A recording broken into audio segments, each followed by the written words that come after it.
എന്താ ഒന്നും കഴിക്കാത്തെ? എനിക്ക് വിശപ്പില്ല.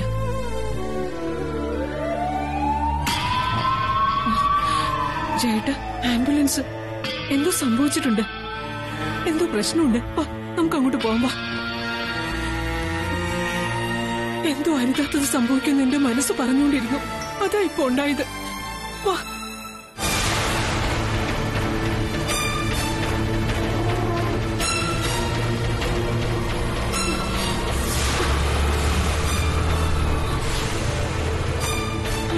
മോളെ, ആംബുലൻസ് വന്നത് എന്തിനാ? അവിടെ ആർക്കെങ്കിലും എന്തെങ്കിലും ആപത്ത് സംഭവിച്ചോ? അവിടെ വലിയൊരു ആപത്ത് സംഭവിച്ചു. ആർക്കാ? എന്താ പറ്റിയേ? ആദിയുടെ വിവാഹ നിശ്ചയം മുടങ്ങി.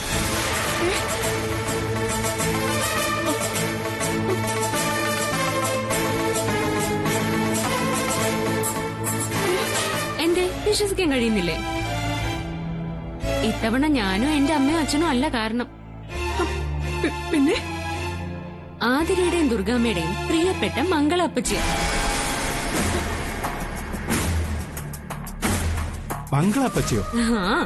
അവിടെ നടന്നു കേട്ട നിങ്ങൾ ചിരിച്ചിരിച്ച് ചാവും. ഈ കാര്യം എന്താണെന്നൊന്ന് പറ മോളെ. പറയാം.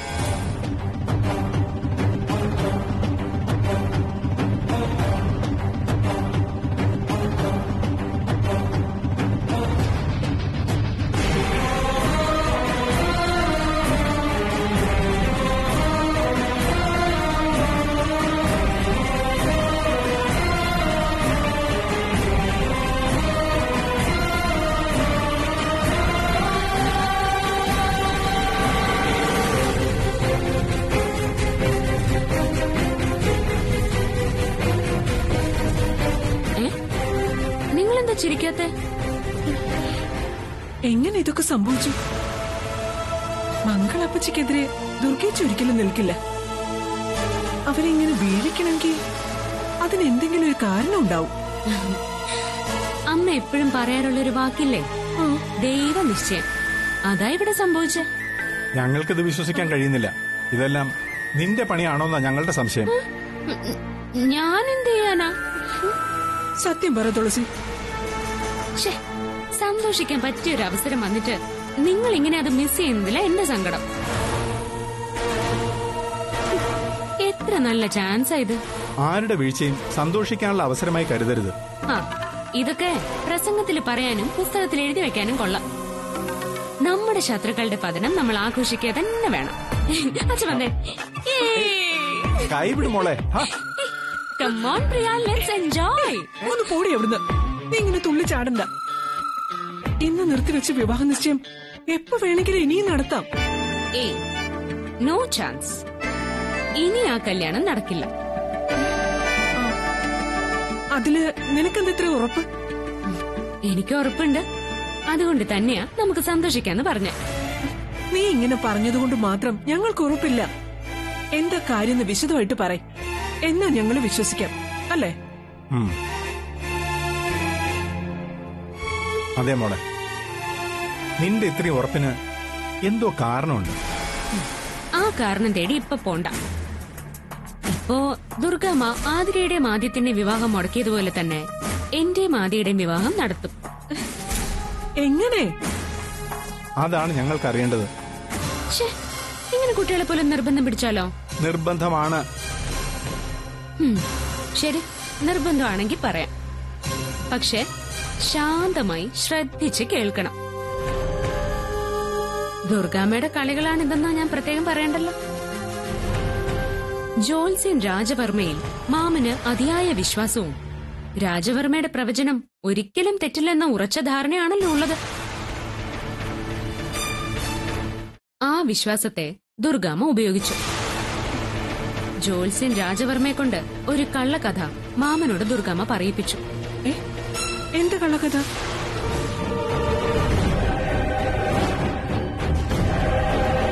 പറയാം.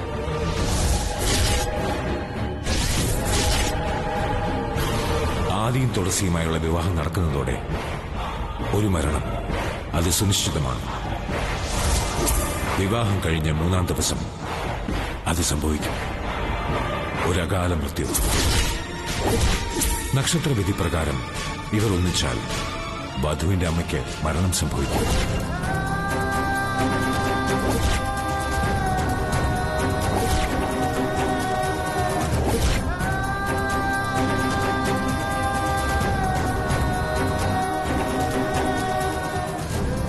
സ്വന്തം സഹോദരിയെ തന്റെ ജീവനേക്കാൾ ഏറെ സ്നേഹിക്കുന്ന സഹോദരന് ഇതെങ്ങനെ സഹിക്കാനാവും?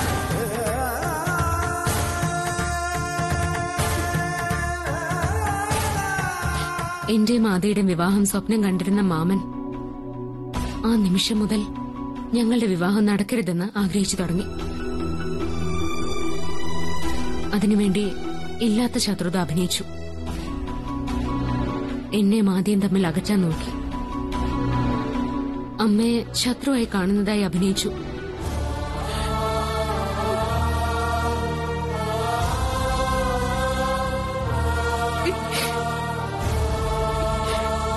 എല്ലാം മാമൻ നെഞ്ചിലൊതുക്കിക്കൊണ്ട് അഭിനയിച്ചതായിരുന്നു. ഉള്ളു പൊട്ടുമ്പോഴും ആ പാവം അമ്മയുടെ ജീവന് വേണ്ടി സ്വയം ഒരുക്കി.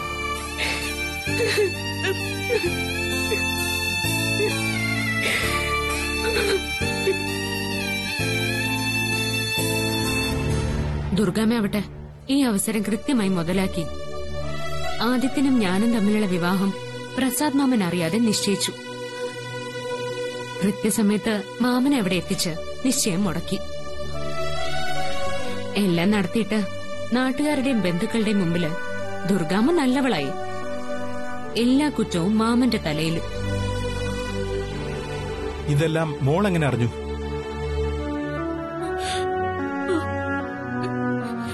സങ്കടം ഉള്ളിലൊതുക്കാനാവാതെ വന്നപ്പോ മാമൻ ഇവിടെ വന്ന് എന്നെ കൂട്ടിക്കൊണ്ടുപോയില്ലേ?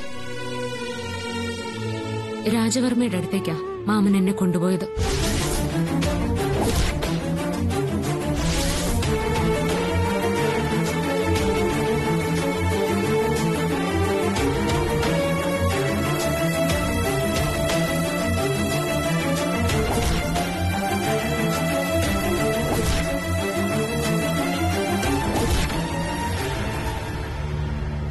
ഇത് കേട്ട് ഞാനും ടെൻഷനിലായി. ഇതെല്ലാം അന്ധവിശ്വാസാണെന്നും പറഞ്ഞ് തള്ളിക്കളയാൻ എനിക്കും പറ്റിയില്ല. സ്വന്തം അമ്മയുടെ ജീവൻ മുന്നിൽ നിർത്തി കരുത്ത് കാണിക്കാൻ ആർക്കാ കഴിയാ? അതുകൊണ്ടാ അന്നു മുതൽ ആദ്യം മറക്കാൻ ഞാൻ ശ്രമിച്ചത്. ഒരിക്കലും അതിന് കഴിയില്ലെന്നറിയാമായിരുന്നെങ്കിലും അമ്മയുടെ ജീവന് വേണ്ടി ഞാൻ അതിന് തയ്യാറായി.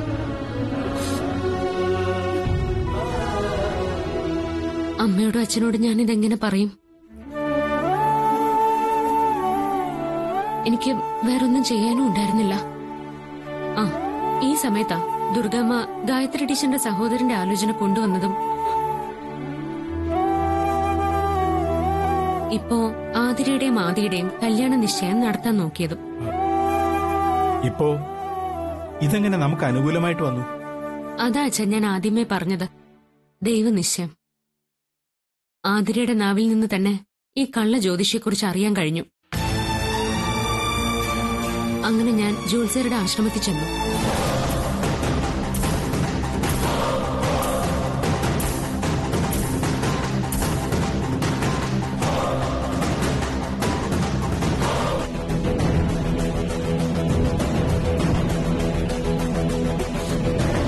ഈ സംസാരം ഞാൻ ഫോണിൽ റെക്കോർഡ് ചെയ്തു. അത് ഞാൻ ദുർഗാമ്മയെ കേൾപ്പിച്ചു.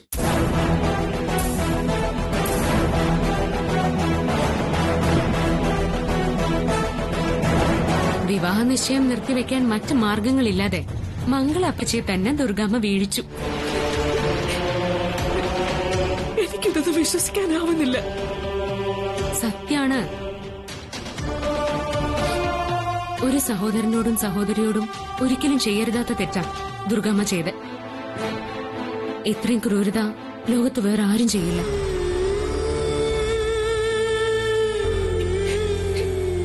എന്റെ ഏട്ടൻ എന്തുമാത്രം വിഷമിച്ചിട്ടുണ്ടാവും. ഇങ്ങനെ സ്നേഹം മാത്രം ഉള്ളിലുള്ളൊരു ഏട്ടനെ കിട്ടിയ എന്റെ അമ്മ എത്ര ഭാഗ്യം ചെയ്തതാ. സത്യവ ഏട്ടന്റെ വഴക്കിന്റെ കാരണം അറിയാതെ നമ്മൾ എന്തൊക്കെ കരുതി എന്തൊക്കെ കുറ്റപ്പെടുത്തി.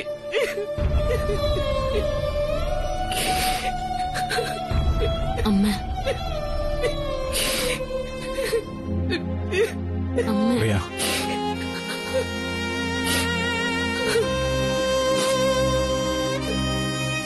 എല്ലാം കലങ്ങി തെളിയുമെന്ന് ഞാൻ പറയാറില്ലേ, അതിന്റെ തുടക്കമായത്. എനിക്ക് ഇപ്പൊ തന്നെ എന്റെ ഏട്ടനെ കാണണം. കാലിൽ തൊട്ട് മാപ്പ് പറയണം. മനസ്സിൽ എന്റെ ഏട്ടനെ കുറ്റപ്പെടുത്തി എന്നെ ക്ഷമ ചോദിക്കണം. വേണ്ടമ്മ, ഇപ്പൊ ഒന്നും നമ്മൾ പുറത്തു പറയാൻ പാടില്ല. അത് കൂടുതൽ പ്രശ്നങ്ങളിലേക്ക് കൊണ്ടുചെന്നെത്തിക്കും. അതെ പ്രിയ, തുളസിമോള് പറയുന്നത് ശരി. നമ്മൾ ആഗ്രഹിച്ചിടത്തേക്ക് ഈശ്വരൻ നമ്മളെ കൊണ്ടുചെന്ന് എത്തിക്കുന്നുണ്ടല്ലോ, അത് മതി.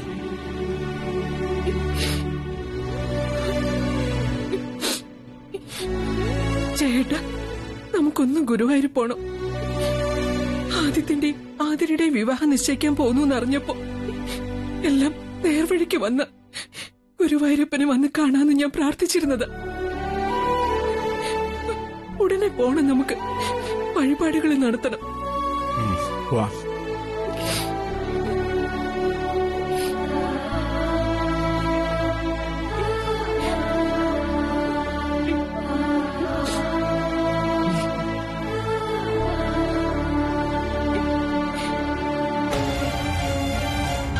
ഇല്ല, ഞാനൊന്നും അറിഞ്ഞില്ല. അതെയോ?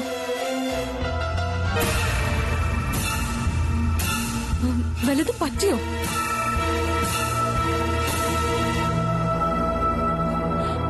അപ്പോ പ്രശ്നാവില്ലേ?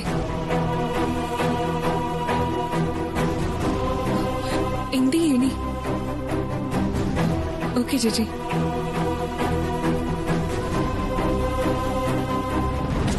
എന്താ ചേച്ചി, ആരായിരുന്നു ഫോണില്? ദുർഗേച്ചിയായിരുന്നു. എന്തോ പ്രശ്നമുള്ളതുപോലെയാണല്ലോ. ചെറിയൊരു പ്രശ്നമുണ്ട്. എന്തു പറ്റി?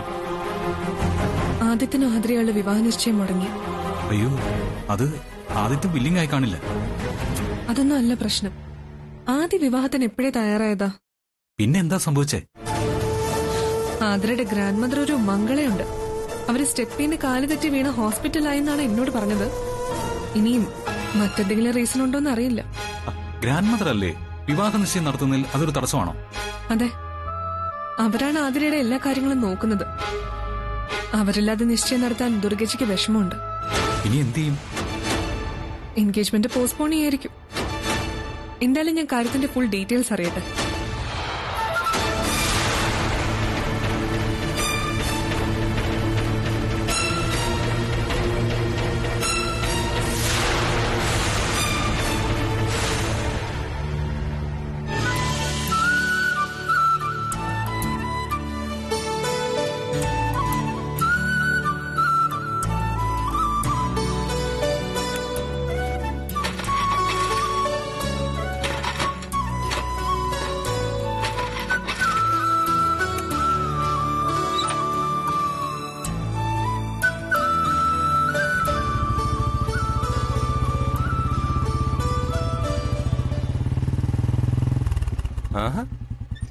എങ്ങോട്ടാ പുറപ്പാട്?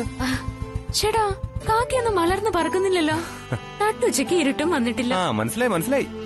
എന്റെ ഈ വരവ് കണ്ടിട്ട് അത്ഭുതപ്പെട്ടിട്ടില്ലേ നിന്റെ ഈ പറച്ചില്? ഓ, അപ്പൊ അതൊക്കെ മനസ്സിലായല്ലേ? അതെ, ഞാനിപ്പോ പഴയ ആദിയല്ല, ഫുൾ കോൺഫിഡൻസ് ഉള്ള ആദിത്യന. ഇത്രയും ദിവസം ഞാൻ ഈ കോൺഫിഡൻസ് കണ്ടില്ലല്ലോ. മുറിക്കകത്തിരുന്ന് മോങ്ങല്ലായിരുന്നോ? അത് പിന്നെ നീ എന്നെ ഉപേക്ഷിച്ചപ്പോ ഞാൻ പിന്നെ എന്ത് വേണം? നിനക്കെന്നെ വേണ്ടെങ്കിൽ എനിക്ക് നിന്നെ വേണ്ടെന്ന് വിചാരിച്ചു. പിന്നെന്താ ഇപ്പൊ ഇങ്ങനെ ഒരു മനമാറ്റവും ധൈര്യം കാണിക്കലും? അത് ഈ ലോകം മുഴുവൻ നമുക്കൊപ്പമാണെന്നും നമ്മൾ ഒരുമിച്ച് ജീവിക്കണമെന്നാണ് ഈ പ്രകൃതിയുടെ ആഗ്രഹമെന്നും മനസ്സിലായതുകൊണ്ട്.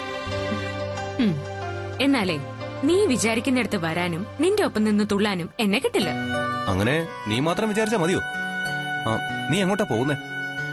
അതിപ്പോ നീ അറിയണ്ട. അറിയണ്ടെങ്കിൽ അറിയണ്ട. പക്ഷേ ബൈക്ക് കയറി കഴിഞ്ഞാ എവിടെയാന്ന് വെച്ചാ ഞാൻ കൊണ്ടാക്കാം. അത്ര ധൈര്യം നിനക്കുണ്ടോ? നിന്റെ അമ്മ, നിന്റെ ഭാവി വധു, ഇവരൊക്കെ ചുറ്റുവട്ടത്തൊക്കെ ഉണ്ട്. അവരോടൊക്കെ പോയി പണി നോക്കാൻ പറ. ഇതേ ആദിത്യനാ. ഷോ, ഈ ധൈര്യം ഇതിനു മുമ്പ് ഞാൻ കണ്ടിട്ടുള്ള ഒരാളിലേ ഉള്ളൂ. അതാരാ? എന്റെ ഫാദർ ACP കൃഷ്ണപ്രസാദനാണോ? അല്ല. പിന്നാരാ? ചാൾസ് ശോഭരാജ്. അങ്ങേരെ ഇത്രയും ധൈര്യം ഇതിനു മുമ്പ് കാണിച്ചിട്ടുള്ളൂ. ആക്കിയതാണല്ലേ? അല്ല, അഭിനന്ദിച്ചതാ. നീ കേറ് തുളസി. ഇല്ല. ഇതാ നിന്റെ പ്രശ്നം. ഞാൻ നിന്നെ കൊണ്ട് നാട് വിടാൻ വന്നതല്ലേ, അപ്പൊ നീ ഇങ്ങനെ തറുതല പറഞ്ഞു. അപ്പൊ എനിക്കും ദേഷ്യം വന്നു, ഞാനും വാശി കാണിച്ചു. അതല്ലേ ഉണ്ടായത്. നിന്റെ ഒരു മണ്ടത്തരത്തിന് ഞാൻ കൂട്ടുനിൽക്കില്ലെന്ന് പല പ്രാവശ്യം നിന്നോട് ഞാൻ പറഞ്ഞിട്ടുള്ളതല്ലേ. മണ്ടത്തരം ഒന്ന് പറയരുത്. എനിക്ക് നിന്നോടുള്ള സ്നേഹം കൊണ്ടാ ഞാൻ അങ്ങനെയൊക്കെ പറഞ്ഞത്. നീ അതൊന്നും അംഗീകരിച്ചില്ല. ഇപ്പോഴും ദാ അങ്ങനെ തന്നെ പെരുമാറുന്നു. എനിക്ക് മനസ്സിലാവത്തോണ്ട് ചോദിക്ക, നിനക്ക് എന്തെങ്കിലും പ്രശ്നമുണ്ടോ? You mean mental? ആ, അങ്ങനെ ഇംഗ്ലീഷിലൊക്കെ പറയാം. മലയാളത്തിലാണെങ്കിലേ താനി ഭ്രാന്ത് എന്ന് പറയും. ആ, കുറച്ചു ദിവസമായിട്ട് ഭ്രാന്തിന്റെ അവസ്ഥയിലായിരുന്നു ഞാൻ. പക്ഷെ ഇപ്പൊ ഭേദമായി. ഓ ഭാഗ്യം. എന്നാ പിന്നെ സാറ് വിട്ടോ. വാടോ, നീ എങ്ങോട്ടാണെന്ന് വെച്ചാ പറഞ്ഞോ, ഞാൻ അവിടെ ഡ്രോപ്പ് ചെയ്യാം. ഞാനേ ടോസ് ചെയ്യാം. ഹെഡ് വന്നാ നിന്റെ ഒപ്പം വരാം. അതല്ല ടെയിലാണെങ്കി ഞാൻ ഒറ്റയ്ക്ക് പോവും. ഓക്കെ.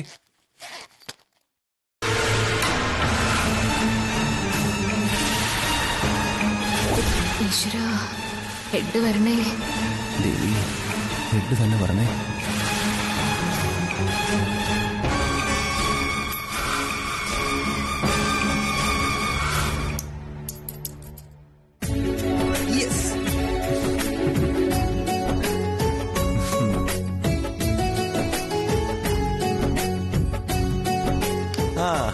ഹെഡ്.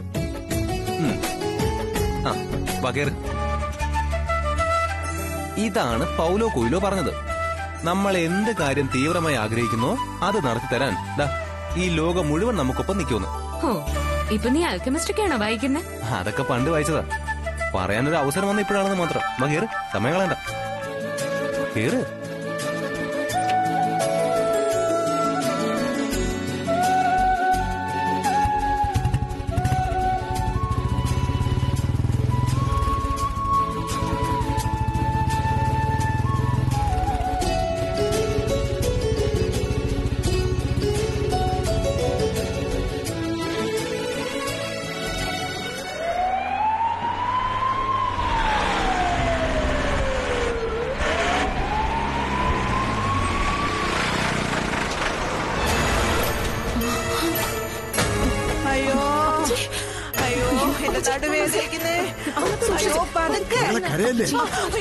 കുറച്ച് വേദന ഉണ്ടാവുന്ന ഡോക്ടർ എന്ന് പറഞ്ഞതല്ലേ.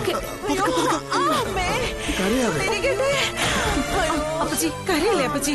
ഇത്തിരി കഴിയുമ്പോ വേദന കുറയോ അപ്പച്ചി? അയ്യോ എന്റെ ദുർഗേ, ഏത് നേരത്താണോ എനിക്ക് മുകളിലോട്ട് കയറി പോവാൻ തോന്നിയതെന്ന് എനിക്ക് അറിയില്ല. അയ്യോ, വരാനുള്ളത് വഴി തങ്ങില്ലെന്നല്ലേ അപ്പച്ചി പറയുന്നത്?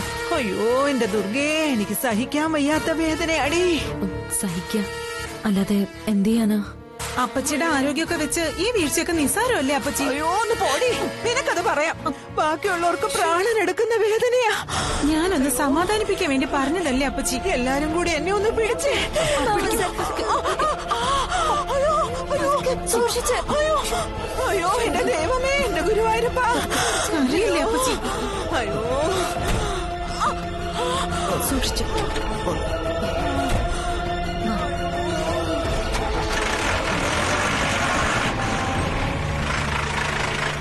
അയ്യോ എന്റെ ഗുരുവായൂരപ്പ, എന്റെ അമ്മേ.